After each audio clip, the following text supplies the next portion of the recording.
Hi everybody, Kirk here with Ink and Impulse, and I was just getting situated tonight to sit down and study when my husband let me know that there was a package. And so I looked into the package and here has arrived my new Jinhao 9019, and I'm sure a lot of you are familiar with these pens. I actually have a few myself. This one is not actually for me. So I have a new coworker at work who has shown some interest in the fountain pens that I have and doesn't quite know where to start. So I thought I would pick her up her first fountain pen to even see if she likes to write with him. I don't believe she's ever written with one. And so what better than to start with a big, bold statement piece such as the Jinhao 9019. And also, it's a demonstrator. I know that she likes green, so we got the green. And it's just affordable, and it really has everything you need to know to dip your toes in to see, like, hey, do I want to do this or do I not want to do this? So really this video is for her, but if you'd like to see how I'm going to set up her fountain pen while making her this instructional video, then just keep watching. So for my coworker and those of you who have not seen a Jinhao before, Jinhao is a fountain pen manufacturer from China, so this is a Chinese fountain pen, if that matters to you. I've also purchased this from Amazon. I try to buy from small businesses where I can, but it looked like our normal suspects like Atlas Stationers, Van Ness, Goulet pens, all of those. I don't believe I saw any of these on here, and definitely not in this color. This is a starter pen, so I really just wanted to pick this one up, so I went and bought from Amazon. So it did arrive to me within 2 days. I know some Asfine and some Jinhaos take longer to get here, but this one did come in 2 days, so it came quickly. So I'm just going to kind of go over the parts of the fountain pen, just the basic parts. There's so many different parts within the parts, but we're just going to go over the basics today. So when we look at our fountain pen, we obviously have the cap section here, and then we have the barrel section here, and then there's some parts that are within there. So this part right here, when we unscrew the barrel, we have a section, we have a nib, we have a feed, which is the black part on the bottom. And then we have, at this point, we have a converter. Now, I do believe that you can use this pen as an eyedropper pen. And what I mean by that is that if you take this converter out, which it is a screw-in, so not a lot of them are screw-in, so just be aware this one is a screw-in.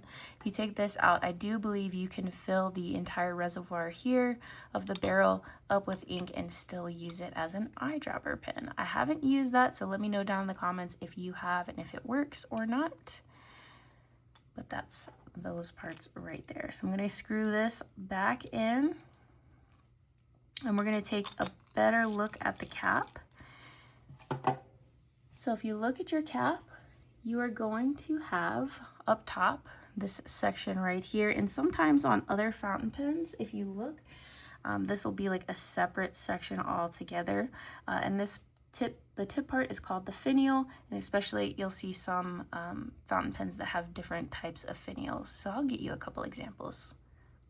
So sometimes the finial is a cool way to show differences in pens. So if you look at these from kind of the outset, there's not a lot of difference between the Lamy Safaris here. And these are both Safaris, and you can tell, like, hey, the clip is a different color and it's coated, but that's not really what we're looking at here. If you look up top, this is the more traditional thing that you'll see on a Lamy Safari, at least the ones that I have. And on this one, you have this really cool bullseye finial. So this is actually a special edition that came out. This is another nib that I put on there, but this is the one that has the interchangeable rings. So this just denotes that is the color ring Lamy Safari. So you can tell when you have them in your pen case kind of which ones they are. So that's that example. And then for here, I just wanted to bring up one brand, and this is a TWSBI. So you see that the TWSBI symbol is on both of these. However, this is a straight up TWSBI ECO, and this is just a clear crystal demonstrator. And so it has a pretty straightforward, this is one of the more affordable ECOs, if not the most affordable. I'd have to check, but it probably is. And you'll see that the finial is very straightforward. And then on this one's a higher end pen. This is a VAC 700R, I believe. Yeah, right there. And so this is a vacuum filling pen. This costs probably double the first one. They're same company. This one's super cool, by the way.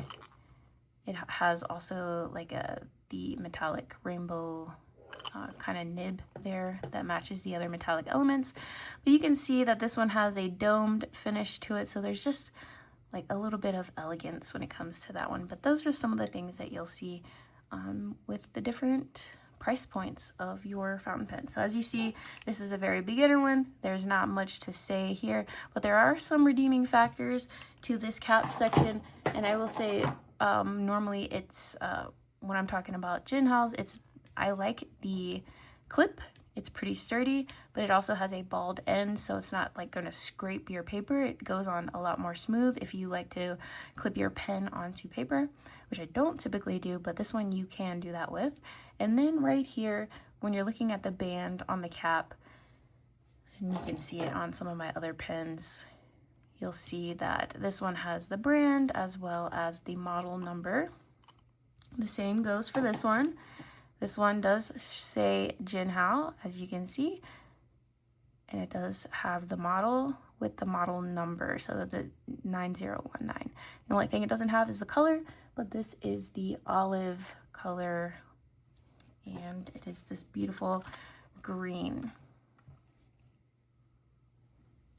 So just a couple notes on some of the ink filling. I don't know the correct term for that, but the way that the ink is filled into the pen. We already talked and mentioned the cartridge converter, which is what you have on this pen. So this is actually called the cartridge converter, and they look a little different per different style pens. A lot of pens have their own like proprietary, but you can have some that are standard, international, short, or long. And so this is a proprietary Lamy converter. So you can see that these don't come with these. This is something that you have to purchase separately. I like to purchase them because they are reusable and you can fill it with any ink that you want. Now, a Lamy normally comes with a cartridge, so not a cartridge converter. And this is what that looks like. So as you can see, it's just a plastic tubing that is sealed on one end. And when you, I'll just try to take this one out. So this one is just a push in. So I'm going to remove it.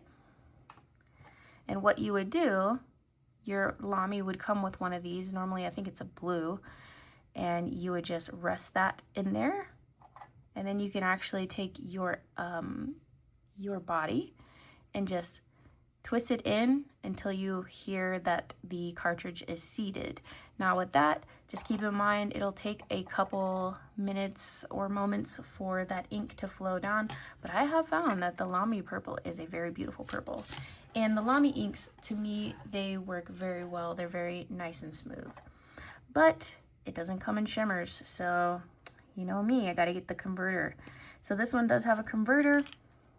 A little trick, I don't know if anyone else has tried this, but it's taking your converter that you've already used. You have an empty tube here, you clean it out with a syringe in like a needle section, and I'll try to find one of those to show you. One second.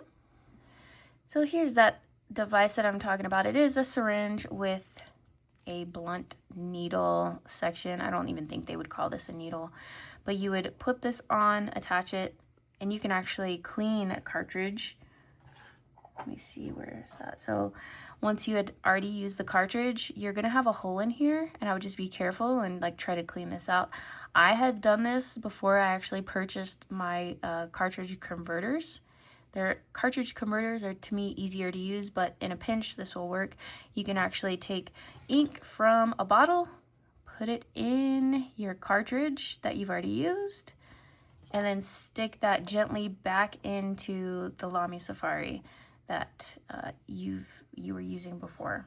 So, you know, if you ever decide to try that, that's something you can try. Just know that there could be some leakage, especially when it comes to the second, third, fourth time you're trying to use these. But so far, I haven't had any, but I'm just wanting to let you be aware of that possibility. So we've talked eyedropper pens, which is when you remove your cartridge converter. You fill up this section of the body with ink and you screw it back in. Some pens can function that way, some can't. Just make sure that you're not trying to do that with a Lamy, because as you can see, there's a viewing ink level window here. Of course, it's a hole, so like your ink will be coming out. So don't do that unless you're feeling saucy, I guess. But we have two other ones that are pretty common, and I'm sure there's probably more than that, but I do not know. And this one is called a piston filler. So as you can see, the back part of this pen here can move this up and down. And so it works in the same way that a cartridge converter would work. So you would take that, screw it all the way down, and I'm going to show you how to fill this pen. So you'll screw it all the way down, dip your pen in the ink, and screw it back out. So you're kind of suctioning some of that ink right back in your pen. The cool thing about that, when you do it dip-wise, is that your feed is already primed and you can start writing right away. I like doing that for the most part. It's my favorite. I like a piston filler. Now this one is a vacuum filler, and although it looks super cool, it does take some getting used to, especially if you like a super max fill on your vacuum fillers. If you're curious about vacuum fillers, I can make a video for that for you. I would just, for the most part, stick with the ones that you have here. And then if you wanted to step up to vacuum filler, it's really not that complicated. It's just a little bit more nerve-wracking, in my opinion. But they're super cool to look at, especially this one. This is probably my favorite pen to value ratio, the full-size TWSBI VAC 700R. And it's just beautiful. It feels nice and weighty. It's beautiful, it writes great, and it's one of my favorites. So one thing to note as well when you're looking at purchasing a pen, and I don't know what writing experience you like, if you like a very fine nib, if you like a broad nib. So when I'm talking broad, I mean fatter, so you can do extra fine, fine, medium, broad, and then there's a stub. So as you can see here on this medium nib that I got you, and it'll write pretty broad. It's a pretty generous medium. You'll see at the end here, there's typically like a material on the end of these that creates like a bulb almost, and that's kind of how your writing experience is dictated somewhat. There's a little bit more nuance to that, of course. There's so many cool experts on fountain pens out there. I'm definitely still learning, but I love learning about the different parts of the fountain pen. And so if you can see the tines, so the tines, you have two tines, and there's one on this side and one on the other side, and how they fit together, you know, adds to the writing experience. So for this one, your extra fines through your broads typically have this type of end, like the rounded end.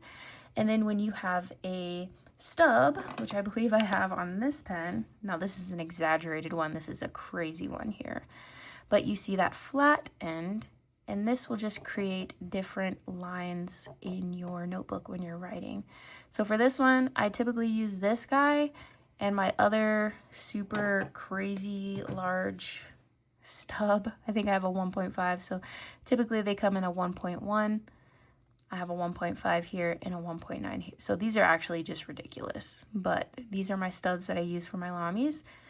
And what I like to do is create borders with these, accent lines, things of that nature, things that I like to add accents to. So I always have a couple of these larger ones inked up, but I do like writing with a stub because of the line variation, and I can show you a couple examples of that. But I'm a broad girl. I like a thicker, wetter feed. I like having all the ink flow. I like seeing the properties of the ink, and the broader or the stubbier your nib is, the more you're going to see that. Now, for people who like to write tiny, a broad nib is probably not going to work well with your writing style. That's something that you're going to have to find out in your journey. So good luck. It's fun and addicting. Now, one of the most fun parts about having a fountain pen is you get to choose what ink you want to use in your fountain pen. There's lots of different properties, lots of different things to consider, but we'll go over the basics. So you have your fountain pen inks, and for the most part, they're water-based.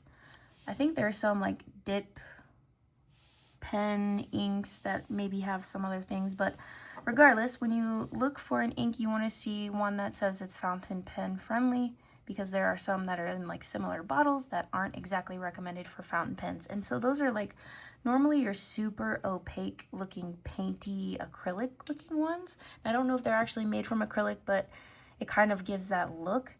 So as you can see here, there's some definite like shading watercolor look to these inks, and this is just obviously the coolest part. So the three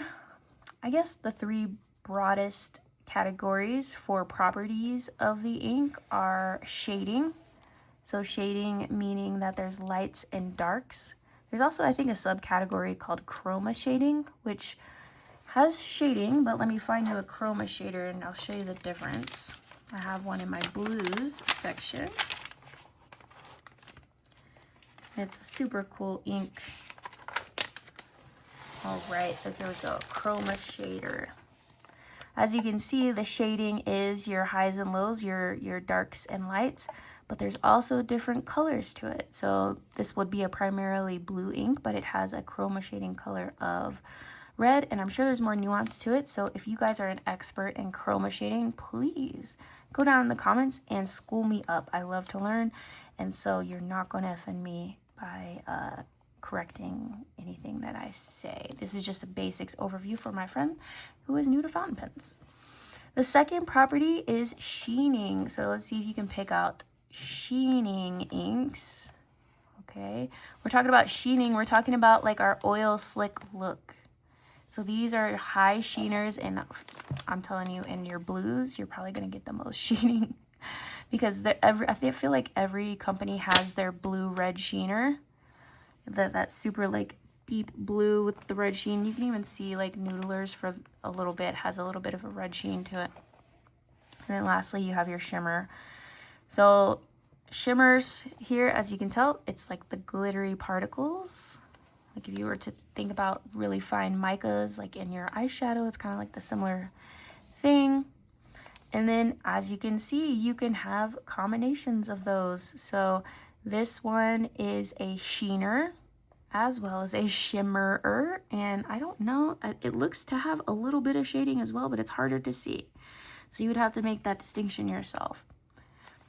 So obviously mine, I really gravitate towards the sheeners, especially if they are different. Actually, you know what? I just lied to you because I like all of them in their own way. I really don't have a preference. I don't like flat inks. And what I mean by flat inks is I'll show you the most flat ink that I have, and it's honestly a little bit offensive. One second.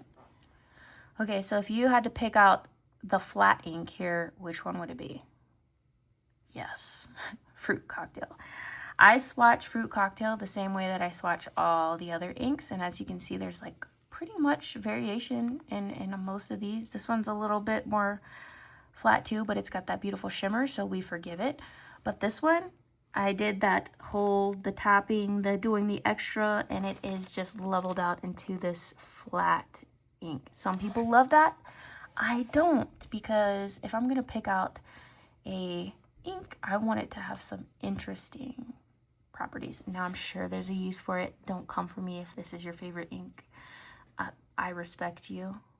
You have the freedom of choice to love Diamine Fruit Cocktail. It's not, I love the shade, but I don't like how flat it is. So I like my inks to look more like that. And I love the sheen. This one is really nice as well. I want to get a full bottle of Grotto, but it hasn't performed well in my pens. So just know with some of these special properties, especially with the particulates when it comes to the shimmer, just know it could clog a pen, but that's okay because you'll learn how to clean it eventually, and I can help you with that too. Now that we've got some of that 101 down, we have to pick an ink for your pen. And my immediate choice was going to be Ferris Wheel Press Festival Grove. It performs pretty well in a pen. I really like that as shimmer and a little bit of shading. But I don't know if you prefer shimmer inks. I don't know if that offends you, so I'm going to keep the glitter out of it. And I thought a really cool ink to try would be Emerald Fusion.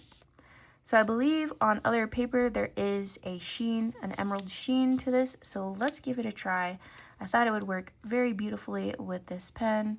Arugula would probably do well as well, but I wanted to give you at least one property to try out, and it's pretty work friendly. So if you know, from far away, it looks very dark, legible, and yeah, let's give it a go. So I'm going to show you how to fill your pen. So let's prep the ink bottle first. Because this doesn't have shimmer in it, you don't have to worry about things settling. And so things settling to the bottom, talking about your glitters. So as you can see, there's nothing in there that's settling. I just give it a once over just in case. And as you can see, this thing looks purple in the bottle. That's the crazy thing, but this is a beautiful green ink. So I'm gonna go ahead and pop that top. All right, and you can see that beautiful green starting to come out. That's really, really cool. Now we wanna prep our pen. So we take the cap off, set that off to the side, hold your section here, that's what it's called. Bring off the body, set that aside. And now you want to make sure, because your cartridge converter is a screw in, you want to make sure that's screwed in all the way. We want to make sure there's like a seal to it. And I love their converters because it's very generous. You get a lot of ink in here. These are pretty good, so you'll last a while on these. So what you want to do, this twists back and forth, and you want to have the plunger go all the way down. And all the cartridge converters that I've used have been a filler with a clockwise motion. So what I mean by that is when you dip your pen in, you just twist clockwise and your plunger comes back up. So I'm gonna go counterclockwise to the plunger all the way to the bottom. And when you're dipping your pen into your ink, you wanna make sure that you're coming up to at least here so you can kind of get a seal. I typically go like from right here. Just know to have a rag off to the side that you don't care about getting ink on, or a paper towel to wipe off the end part. So what we're gonna do, we're going to stick the pen all the way down to where you can submerge about to this level. Okay, you can hold this by the cartridge converter because it's screwed in. And then you wanna bring up your ink. So you see it's a pretty good fill. Sometimes I will go back down, burp out some of those bubbles, and see there I got a more complete fill. So you see your nib and feed have been submerged into the ink. You see your ink kind of pulling up right there. Pull my bottle off to the side. Now if you're working from a sample bottle, cap that thing, because ink will be going everywhere. But you just want to take your paper towel or your rag, grab it by the section, clean off the threads. So the threads are the threading section where your body screws into. And then just gently wipe down that section of your pen. And then what I like to do, I don't like to wipe off the feed very much, so the black section, but I will wipe off the top because I don't like ink just lying on top of my feed. So this part can get a little bit messy, especially if you have a very like generous writer. But this is where you kind of spend some time cleaning it up. And as you can see, there is a lot of ink in there, so that's good. So you can take a wet wipe and get a little bit more off of there. Be just careful with it. You can play with it until it looks good to you. From there, you just screw on your body back onto the section. I don't like with these acrylic pens, these more affordable, cheaper options, don't screw it too hard. You're not using it as an eyedropper. You don't really need to get a good seal, a super good seal on there. Like, don't have to press it. So your pen is ready to write with. I'm gonna go ahead and put the cap on. This is very important. Put the cap on, and I'm gonna clean up the area, and we'll get some paper out to write and test this pen. Make sure you put your cap on. I like to give it a good squeeze, and I put it back in my box for storage. It has done her job. She has done her job, and we're ready to go. So, pro tip, the mark of a fountain pen lover is to have ink on your hands. It just happens. Sometimes we don't know how or why. Your rite of passage is going to be when you have ink all over your hands and your hand is stained, especially by something like a Bay State blue or just any really dark blue ink. That's kind of like the rite of passage in my opinion. So one of my tips is if that bothers you, you can actually take a magic eraser and wash your hands with the magic eraser. I don't know if that's good for you, but it works for me. So use it at your own wish or peril. But what I'm going to do now is go ahead and zoom in and see what this looks like. So because we have filled it by dipping the nib into the ink, your nib and feed should be primed. So let's just give it a go.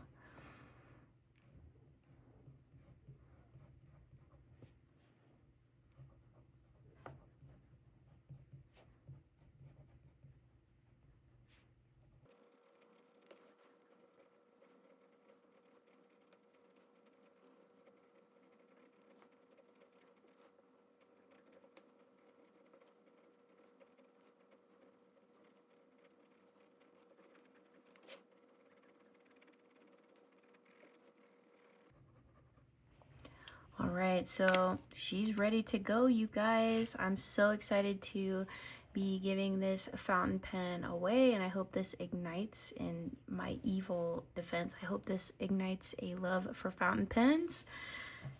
As you can see here, for $13, this is a great starter fountain pen. Now, if you want to go into the $35, $40 range, of course, I would recommend a TWSBI ECO. That's my go-to. I love those. But just testing the waters, have never probably written with a fountain pen before. I believe this is a pretty solid choice. And as you can see, this medium nib is pretty generous, and the ink goes down very smooth. I had only had a little bit of a skipper or a false start on the first stroke I did. So I think that's really, really good. And so hopefully this will not bring her too much pain. Hopefully it'll be fun to write with. And especially with these, I don't feel like you have to get the angle just right. I feel like this is just a good writer right out of the gate. And so I would recommend this to somebody who maybe wants to spend, you know, less than $20 on your fountain pen journey. All right, so hopefully this was helpful to my coworker, and maybe to some of you who have maybe followed my channel due to being over on my jewelry channel, and you maybe are not sure what fountain pens are, or you're curious about them but you haven't tried one. Well, here's your video. So if this looks like something fun to you, I totally recommend it. It has brought me a lot of joy. Just having a really cool writing experience when I have to write a lot anyway has just been very relaxing to me, and it has just ignited a very cool hobby. So anyways, I hope this was helpful, and I hope you're staying safe and well, and I will see you in the next one. Bye bye.